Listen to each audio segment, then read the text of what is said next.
hỏi số 10 của con. Thưa bác, đạo Phật có tinh hoa, sao cháu không thấy chùa nào đưa tinh hoa đạo Phật ra dạy cho Phật tử biết ạ? Tinh hoa này nó nằm trong quyển giáo lý đạo Phật khoa học Thiền Tông. Mà bây giờ cái đạo Phật Thiền Tông ra đời nó bị cấm rồi, thì làm sao ai biết cái tinh hoa? Chừng nào cả cái quyển huyền ký được mở ra thì tinh hoa đạo Phật sẽ được đưa ra.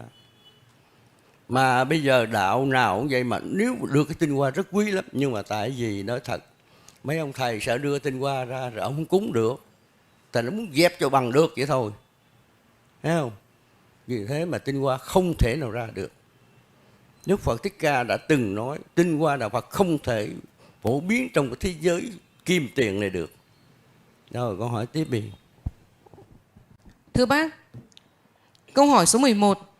Pháp môn Thiền Tông của đạo Phật là pháp môn có 102 ở trái đất này. Cớ sao một số thầy và một số cơ ban ngành của Giáo hội Phật giáo Việt Nam quyết chí dẹp cho bằng được ạ? Thì nói đúng ra đó, cái mà tinh hoa đạo Phật ra thì tất cả những cái chuyện cúng tụng lại lục mất hết. Vì thế mà ta phải cấu kết người ta dẹp chứ sao vậy?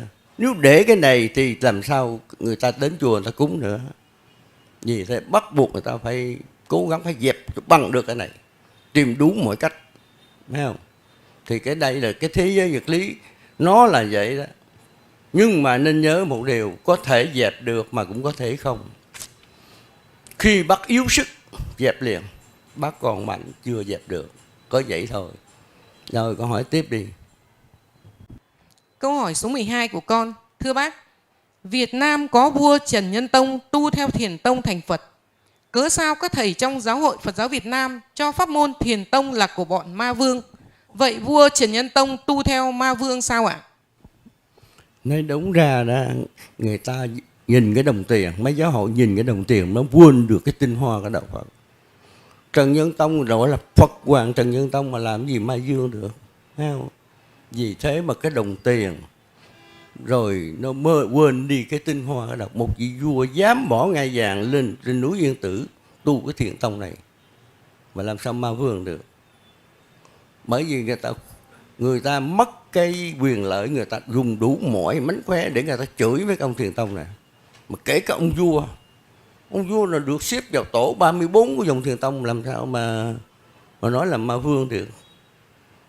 Vì đồng tiền thôi, trên thế giới này vì vật chất thôi, mà bỏ đi cái luân lý và bỏ đi cái đạo thường của đạo, cái luân thường của đạo, thấy không? Vì đồng tiền, vì miếng ăn manh áo mà bỏ được cái luân lý đạo thường luôn, được nói người này nói người kia. Đây là những cái người kém học thức. Người có học thức không thể nào họ nói những cái chuyện này đâu. Rồi con hỏi tiếp đi.